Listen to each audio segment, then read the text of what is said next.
What's up, everyone? It's your boy Terry, speaking of the Garage Shop. I want to give a big shout out to all my social media brothers and sisters. If it wasn't for you guys, I would still be looking for information on how to finish off the inner rocker, the front part on my 67 Chevelle.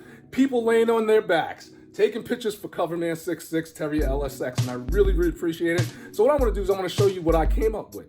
So basically I made this piece of metal right here. One hand. There we go.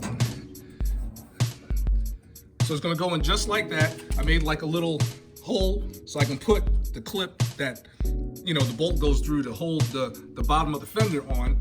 So I want to thank each and every one of you guys, my brothers and sisters in the Chevelle community, not only in the Chevelle community, but in the hot rodding community who came through, people who sent pictures.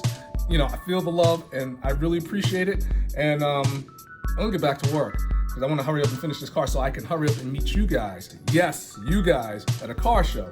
And I don't think this car is gonna be ready for LS Fest East, but